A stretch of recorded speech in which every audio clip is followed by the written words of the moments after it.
All right, welcome to day 5, animal 5 of the challenge. Today we are going to be painting a marine iguana. It's getting a little late in the night on me again, but hopefully we will make some really good progress on it tonight.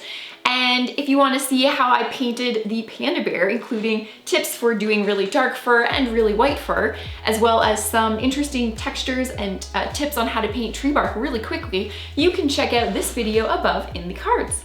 The other thing I have to say is 2 out of the paintings that have already been released are sold, which is fabulous. So if anybody's thinking about doing a challenge like this, it's amazing because the support of so many people that get behind you, that are cheering for you. Even though I'm a day behind, people message me all the time saying like, I had a dream that you were painting and you finished it, and it's just kind of crazy how much people get emotionally invested when you take on a difficult task and they see that you're really pouring your hard work and your soul into what you're trying to achieve in your career. And it's great. So I just want to say thank you for everybody who's watching these videos and supporting this growing YouTube channel. And I'm just feeling really grateful that 2 paintings have sold, and there's my mortgage for this month, and it's great. So yeah, on to the marine iguana. All right, you are in for a treat. This is one of the most satisfying time-lapse videos I think I've ever watched that I've created.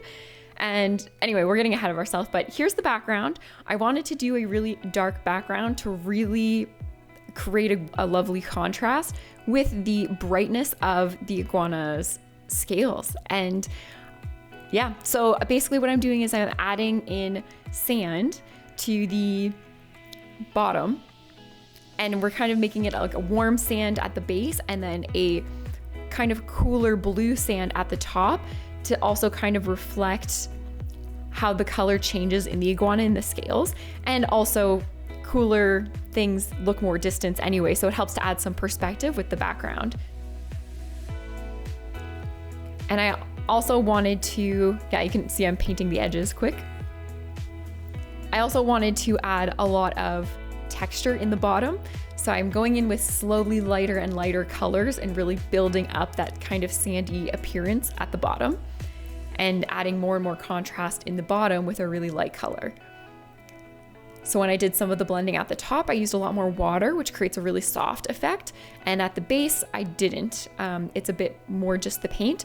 So that creates a really good contrast in the texture. It kind of fades out as we go higher up in the canvas. Okay, and here's our iguana. So I wanted to, where I placed the chalk was very strategic for this animal.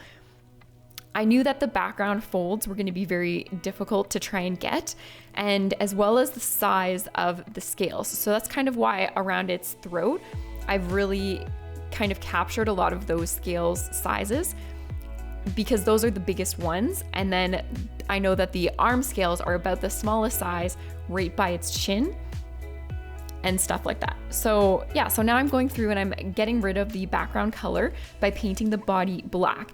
So for iguanas, their gaps between their scales are like really dark. They're pretty much black. So I wanted this to be the base of my scales. Now, the next few minutes, you're gonna see me go in and paint just with white paint. So this is a huge benefit to using transparent paint, because I can completely separate what I'm working on at a time. So I'm not focused on the color right now. I'm just focused on the scale size and placement and direction of that blade shape. That's really important when you're doing scales. I'm also paying attention to when folds in the iguana's skin are kind of disappearing in our perspective. They get really thin scales at the edges of it.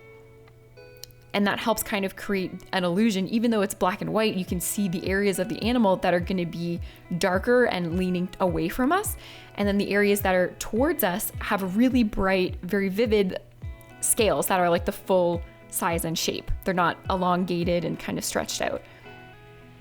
And then for the really dark areas, I just do tiny little dots, so it'll pick up a little color, a little bit of the glint, but otherwise it's pretty much just a shadow. So you can see how much I'm looking at my reference photo constantly during this painting. I also track with my left hand on my computer screen on the reference image where I'm at with the scales. I'm doing a lot of counting to try and get it as, you know, anatomically correct as possible. Because I was trying to do this fairly quickly, it's don't count the scales. Like, it's not going to be entirely accurate for all of the different places. But there's a few key areas, like its arm especially, and the area around its throat, that I really wanted to make sure I followed that. And I'm getting rid of the chalk, but I can still, you can even see here, you can still see where that chalk was. I wanted to get rid of it just because it was a bit distracting to have the white chalk and the white scales. It was kind of hard to see where I'd painted in white. So I got rid of all the chalk, and you can just see the little strips of the background color that I didn't paint black, kind of keeping those marking lines for me.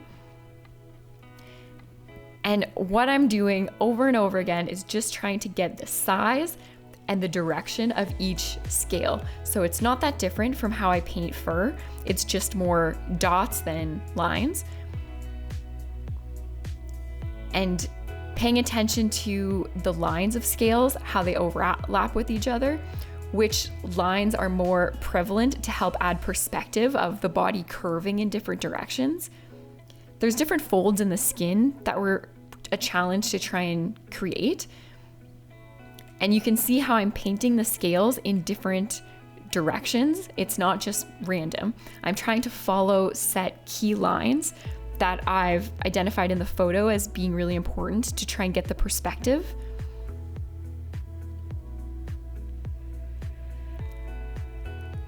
And it's interesting because the way the skin is, it follows lines. Like the scales overlap the next scale, overlapping the next scale. And then it also kind of has a opposite pattern where it's not just the overlapping scale, they also are kind of beside their neighbor, and that line follows through. So you can kind of use these two different ways of painting these lines to try and add that perspective of how the body is folding in on itself as it's sitting here. I hope that makes sense. It's kind of confusing to explain. I'm not sure if these are the perfect words to really describe this, but at least at this bottom area, you can see that lines are really clear how I'm doing it and how they're kind of starting small and then getting bigger at the base of its stomach. This was another really tricky area. I knew that the arm was going to be really important as a key feature for the iguana. So you can see I've added in the line that I want the path of the scales to follow. And I've also made dashes to how many lines of scales I wanted to create. And that really helps get the perspective in, because I knew close to the edge how big and how much smaller I wanted the scales to get. And especially with its forearm, it's interesting because there's a row of scales that kind of starts just below its elbow, and it curves around and appears at its wrist. And I wanted to make sure that that line was very prevalent, so we get that perspective of how round its forearm is. Now I'm kind of filling in those lines so you can see the way its arm's kind of coming from the elbow and wrapping around to get to its hand. And yeah, this part's so satisfying to watch as a painting. Like it's very fun to see how this is coming together slowly. There was a lot of staring at the painting, staring at the computer screen, trying to figure out where I was.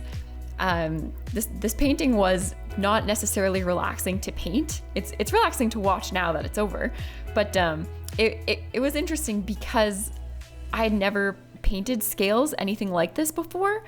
And it was really difficult to try and get the perspective, and I wasn't positive how this was going to turn out. Like, fur I know I can make look pretty good in a short amount of time. This was really a make or break painting to try and take on, and I absolutely underestimated how much time this was going to take. In my head, I was like, oh yeah, I'll just paint the scales white, add some color, boom, we'll be done. But clearly this painting took a significant amount of time.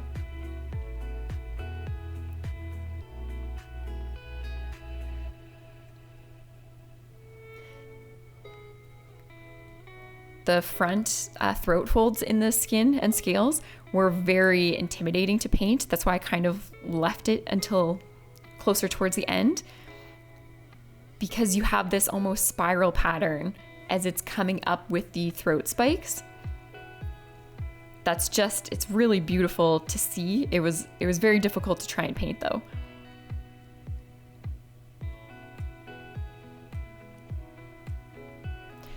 And yeah, just trying to really get the size of the scales, the largest scales in, and having them taper out as you go to the edge of these folds is basically it. That's the whole pattern.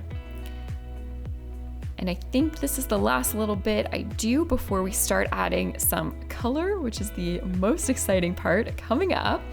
I was going to initially paint the whole thing in this fashion before adding any color, but I just couldn't. You know, I just wanted to get it in there.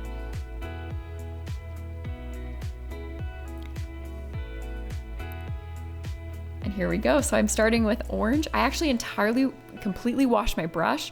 I set up an entire new palette so that there was no non-transparent pigments anywhere on my palette that could get mixed in accidentally with this. And I had mixed up a nice orange, a nice green, and a nice purple color. So those are kind of the main ones that I decided to use for this. It's kind of funny because it's almost like the primary colors, but I'll just shift it. It's all the secondary colors: green, orange, purple. The head's blue, but for this part. And to get it really light, all I'm doing is dabbing it with my finger if I think I've put on too much pigment, to try and get some of the white of the scales to really shine through. So you can see I kind of paint a bit and then I dab it with my finger to try and wipe it off if I think I've made it too dark. I don't want to have to go back and paint a lot of these scales white. I do end up going back and adding some highlights to them because I think some of them did get a little too dark. But for this layer, basically that's the most thing. I just wanted to be super careful about how much paint I was adding on. And the best part about this being a black background, behind the iguana and also just of the skin, is that the pigments don't show up on the black. They pretty much just show up on the white. Oh, and here we are, we're doing the eye. Reptile's eyes are just so amazing. They have such a great texture contrast with the scales around them, and just the ring around its pupil is just so stunning. It's staring at you, it's just piercing. And I wanted a bigger horizontal glint to really capture like the sky, like the light in its eye, and help brighten it up and add a lot of light. And having a single dot right in the pupil area of the eye really helps make the animal look like it's staring right at you in a painting. And it really does kind of follow you around. And yeah, so I'm using the nostril as a landmark, so I wanted to get it in there first. Well, we kind of had the chalk area, and now we're just painting its head white. So the background for most of the scales of its body were black, but this time it's white, and the blue scales really help kind of punch through that contrast of its head. So this is the part I was most nervous about. So I actually didn't start its head until the next day. You can see my whole outfit hair's changed again. And yeah, the same day I painted 4 different backgrounds that I'm going to be painting as many of those paintings I can today after this video gets out and edited and released. And hopefully we can try and catch up a little bit. But it has some really interesting scales and texture around its nose, especially. Some of the scales are very big and they have such beautiful gradients of kind of a purple blue to a light baby blue within the scales. And it was really fun to try and get that pattern in there.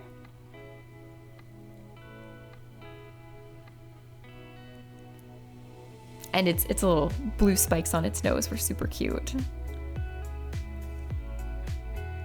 So this is a lot of soft blending in these main scales. And we get around its eye a bit more. And it's such a nice dark purple at the top. So it really helps kind of get that dark color at the top of its head all the way around to like the contrast with its orange eye and the blue scale really punches through, as well as the contrast of around its mouth. The background of the scales is a more orangey color instead of white, so then you get the orange blue again. And iguanas are just really gorgeous, gorgeous animals. So this is where I'm going through and adding in some of those highlights, because I realized how much brighter its face was going to turn out from the rest of its body. So I knew, especially around its shoulder and its arm and around its back, there was a lot of more light and brighter color. So I wanted to kind of add in some dots. I'm being sort of careful to try and get them in the same dots as the scales, but that's kind of really difficult. So especially at the back where they're really small, I just kind of do a bunch of really little dots and it kind of works through. And yeah, the back spikes were very interesting to do. You'll see me color wash them when I do the top red spikes. And we're gonna get the head finished off here. All of the scales really start blending into each other as they kind of wrap around its head. So it's important to get the density of that.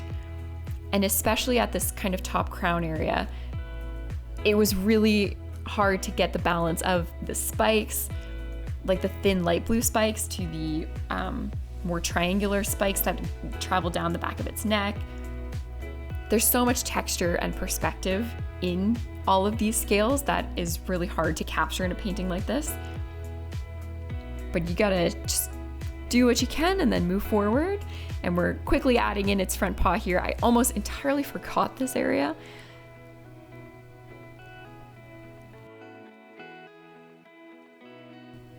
And you can see some of my transparent color ended up on the tooth, or not the tooth, but the kind of front spike. So I cleaned them up with a little bit of white.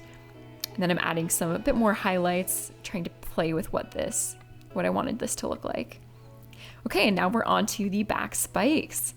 So this is a sword brush, I think they're called, where they taper out at the edge. And I noticed that there was a lot of gaps at the base of the spikes, so I wanted to try and make it look like a pretty seamless transition along it. So I widened out the base of some of these. And at this stage, I'm just adding a transparent red wash, really high pigmented paint of red. I'm not paying attention to what spikes are overlapping or any of that detail yet until I get to this next stage where I'm choosing where the shadows and highlights are going to be on each individual spike. And this is the part where I kind of go and add in the perspective. And one interesting thing to note about the perspective here is all of the spikes that are really curving, like far to the left, are towards us. They're all closer. And the spikes that are curving more to the right are the furthest away spikes. So they're the thinnest one.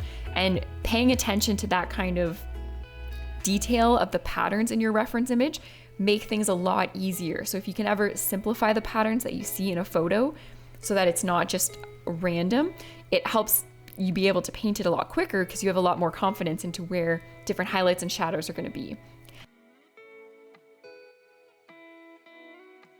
And there we have it. So I hope you enjoyed this painting time lapse of how I created this iguana with transparent pigment paint. And we are going to be working on 4 paintings at once now. Yesterday, right before I finished the iguana, I completed 4 different backgrounds. So we have fox that won the vote, and I'm gonna throw in an elephant and a whale, hopefully all painted today, to try and catch up in this challenge so that our day numbers and our painting numbers hopefully match a little bit better. The iguana did get me 1 extra day behind, so now we're 2 paintings behind officially, but hopefully by the end of today we can make some really big strides to catch up. So I'm gonna go edit this video. If you are enjoying this YouTube series, please hit that subscribe button and help support the small growing channel. And feel free to message me on Instagram or chat in the comments if you have any questions about what kind of paint I used or anything else about how this process is created. And working with transparent paint is a longer class I plan to do on Skillshare and really highlight the different benefits that it has. So if you're interested in a longer form class like this, also let me know and maybe that'll be one that gets created this year. If you want to check out the rest of the videos in my 31 days of painting different animal species, check out the playlist right there above, and we'll see you around the internet soon.